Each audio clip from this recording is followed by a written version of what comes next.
How's it going, people of YouTube? This is OP Poker James here. Today we're going to be looking at a new game that's come out on Stars.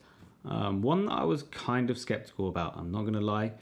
It's called Swap Hold'em. Let's jump into it and talk about the mechanics and how it works.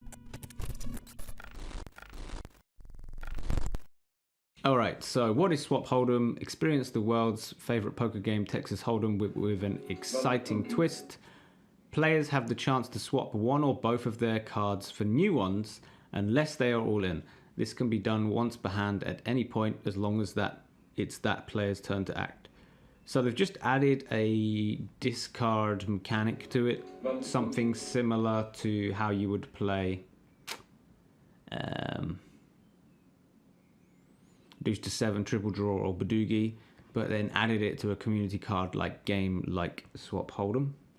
So first impressions for me thought, well, that's just going to be like total random luck fest. Why would I want to do that? However, I played it. I've played 500 hands and I've won $2,000. So I started to sit down and was like, maybe it isn't all random, or maybe I'm the luckiest guy on PokerStars right now. Both possible, right? Anyway, I've been talking to Nick, another member of Team OP, and we went through strategy-wise how it plays. A lot of similarities between a game called Power Up, so that's what we've been looking at really.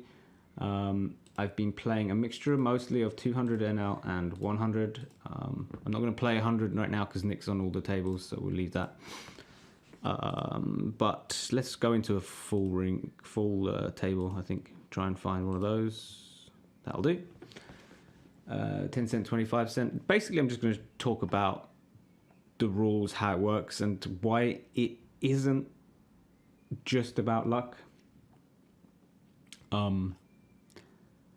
know a lot of people, as soon as they're going to hear it, are going to be like, why the hell would anyone play this game?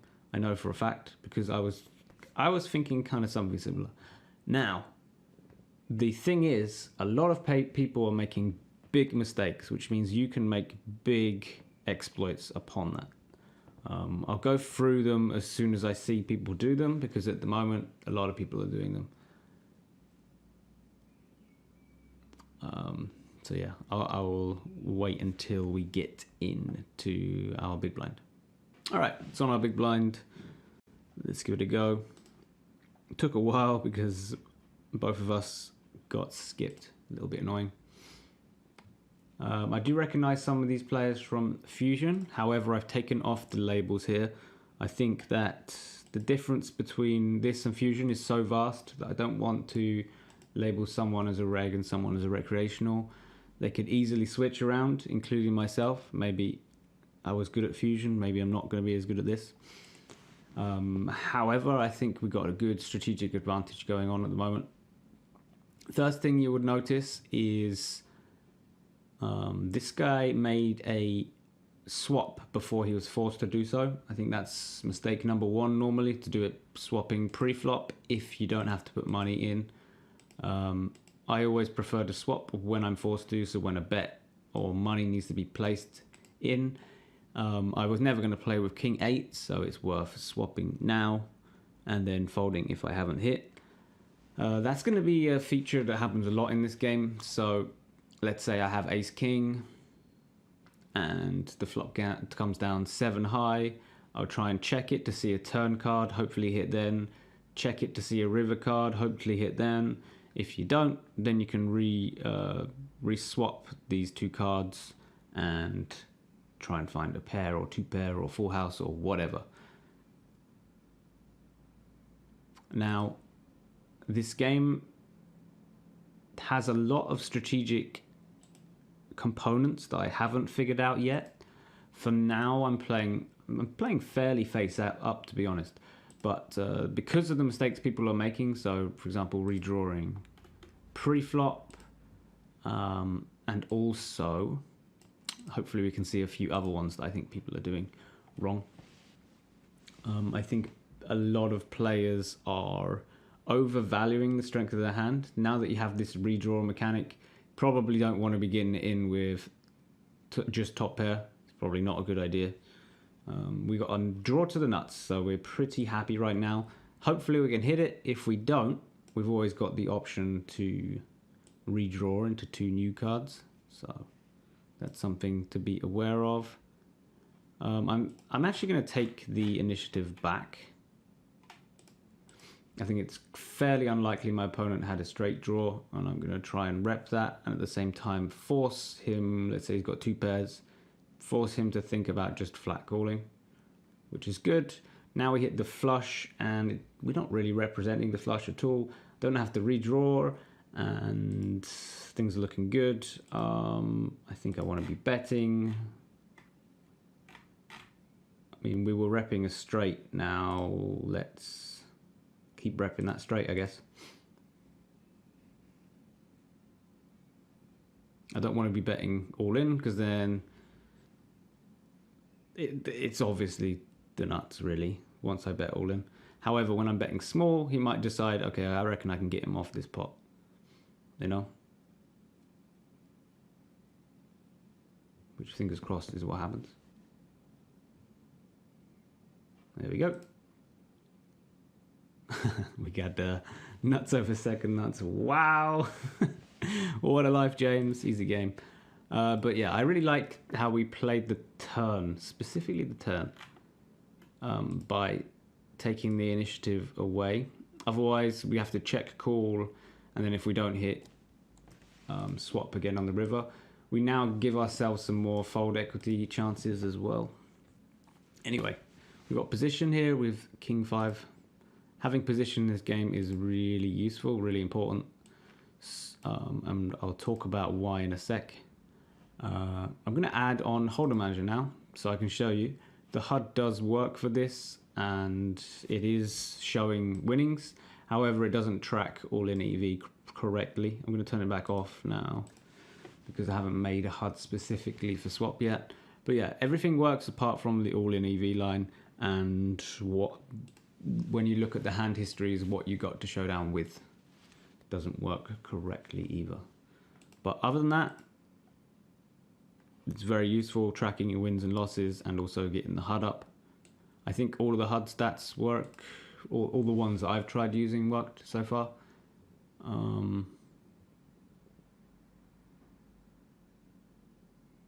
think we're going to call here.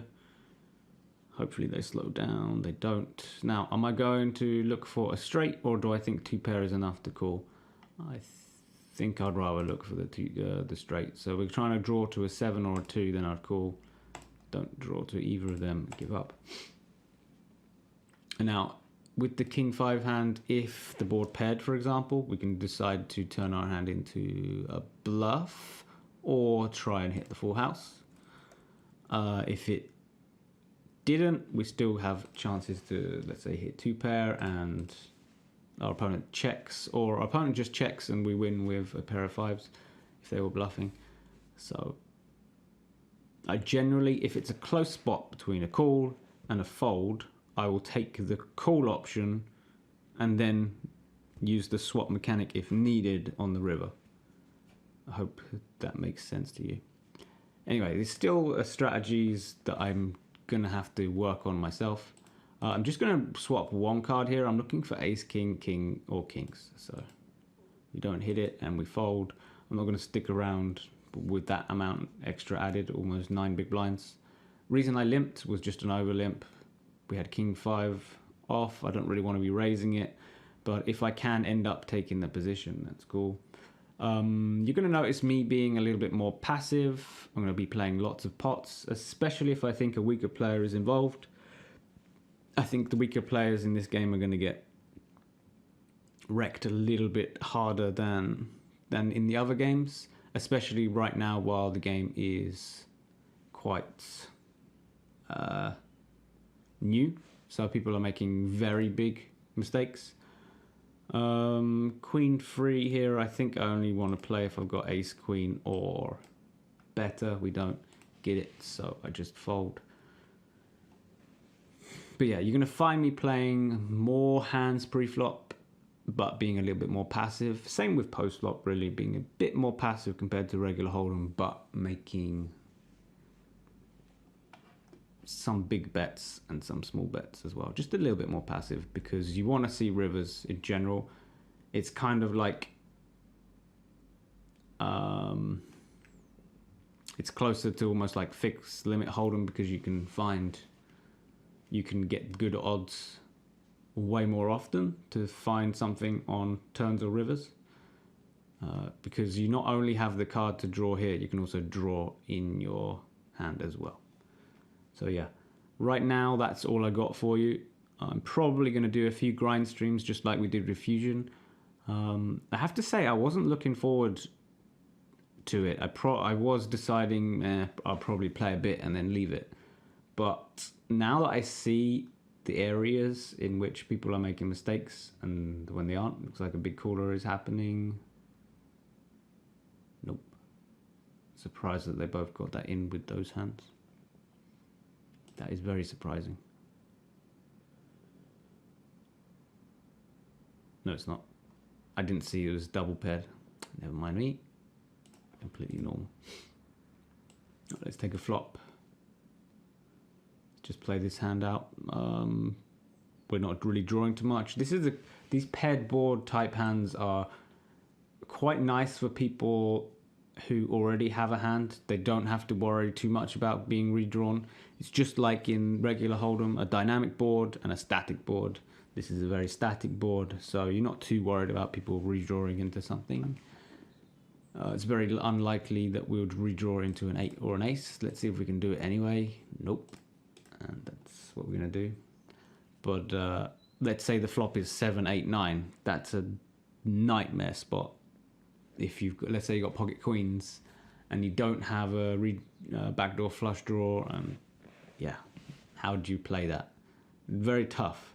And the more tough spots there are in a game, the more edge there is to be made because people are going to make mistakes, of course, including yourself, but hopefully you're better than the player pool.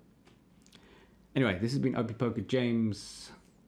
I hope you will all try out Swap Hold'em. Let me know what you think after you've tried. Don't just come in the comments and say, this is shit, blah, blah, blah, and never play it. You know, give it a try, because I almost didn't give it a try, you know. I think it ended up being worth it, though. All right, thanks everyone for watching.